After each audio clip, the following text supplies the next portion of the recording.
Hi guys, ఈ వీడియోలో మనం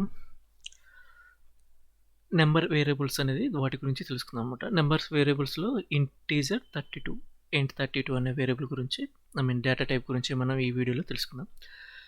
సో ప్రీవియస్ వీడియోలో ఏంటంటే మనం స్ట్రింగ్ వేరియబుల్ అంటే టెక్స్ట్ వేరియబుల్ గురించి తెలుసుకున్నాం అనమాట. సో ఇక్కడ ఏంటంటే చిన్న స్మాల్ ఎగ్జాంపుల్ తీసుకుందాం. ఎగ్జాంపుల్ ఏంటంటే సమ్ ఆఫ్ 2 నెంబర్స్ అనమాట. Some of 2 numbers. సో ఆ నెంబర్స్ కూడా మనము యూజర్ నుంచి తీసుకుందాం. సో ఇచ్చేసి ఆ రెండింటిని యొక్క సమ్ము మనం ఈ యొక్క ఈ వీడియోలో ఇంప్లిమెంట్ చేద్దాం. సో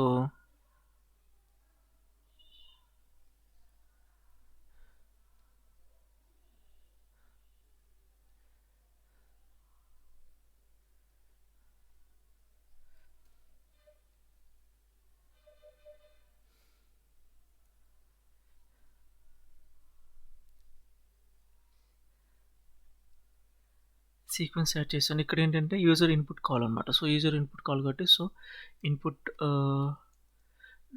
డైలాగ్ అనే యాక్టివిటీని మనం యాడ్ చేయాలి. సో యాడ్ చేశాను అనమాట. సో ఇక్కడ ఏంటంటే టైటిల్ నమ్1 ఇస్తున్నాను.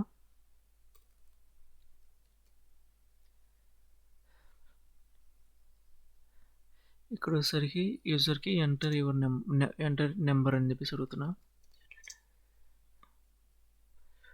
నెంబర్ 1.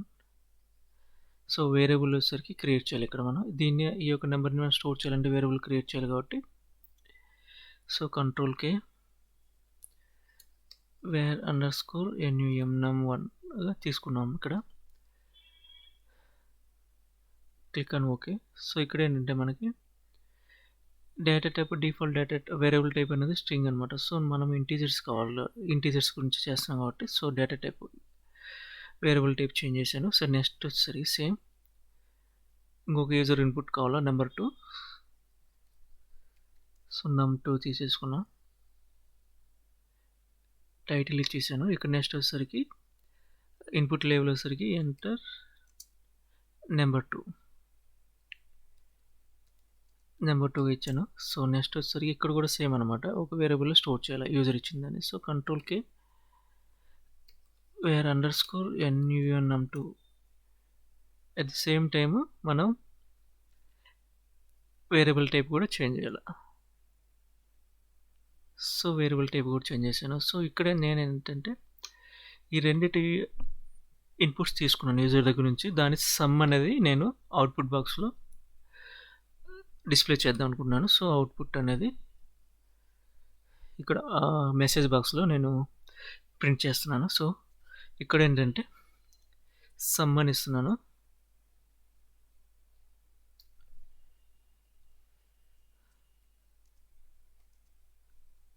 సమ్ వచ్చేసరికి ఇక్కడ మనం నెంబర్స్ ఇవ్వాలన్నమాట. So var num1 plus var num2. So first ఇక్కడ ఏంటంటే మనకి వస్తుంది నెంబర్ వస్తుంది సమ్ చేసిన తర్వాత.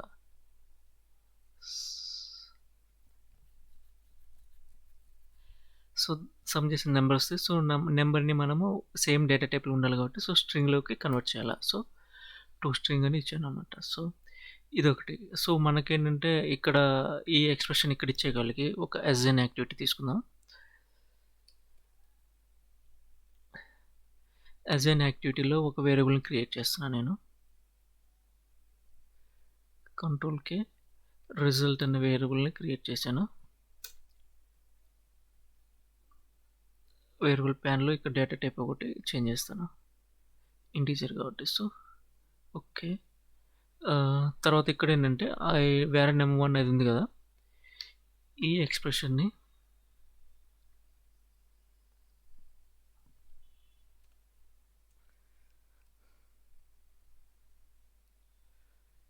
ఇక్కడ ఇస్తున్నాను నేను. రిజల్ట్ ఏం లేదు, ఇక్కడ రిజల్ట్ని ఈ సమ్ ఆఫ్ ది వాల్యూని sum of variable num1 variable num2ని ఒక వేరియబుల్లోకి నేను సేవ్ చేస్తాను. ఆ వేరియబుల్ ఏంటంటే రిజల్ట్ అనమాట. సో ఇక్కడ నేను ఏం చేస్తానంటే ఇక్కడ ఇన్స్టెడ్ ఆఫ్ అంటే ఇండివిజువల్గా ఇచ్చే కాడికి సో నేను రిజల్ట్ అనే వేరియబుల్ ఇస్తున్నాను, దాన్ని మళ్ళీ స్ట్రింగ్ కన్వర్ట్ చేస్తాను. ఇదనమాట. సో కంప్లీట్ అయింది. సో చూద్దాం, చెక్ చేద్దాం అనమాట ఎలా వర్క్ అవుతుందో లేదు. ఫస్ట్ ఏం లేదు, ఇక్కడ ఒక యూజర్ ఇన్పుట్ తీసుకున్నాను. num1ని యూజర్ ఇన్పుట్ తీసుకుంటున్నాను, num2 యూజర్ ఇన్పుట్ 2 తీసుకున్నాను. ఆ రెండింటిని సమ్ని రిజల్ట్లో సేవ్ చేస్తున్నాను. ఆ రిజల్ట్ని మెసేజ్ బాక్స్లో నేను డిస్ప్లే చేస్తున్నాను. ఇదనమాట. సో ఎగ్జిక్యూట్ చేసి చూద్దాం.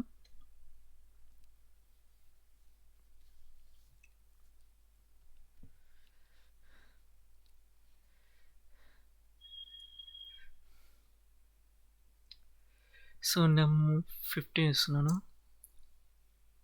35 ఇస్తున్నాను, num2. సో రిజల్ట్ వచ్చేసరికి 15, 35, 50 అనమాట. సో సమ్ అనేది 50 అనమాట. సో ఇది గాయస్,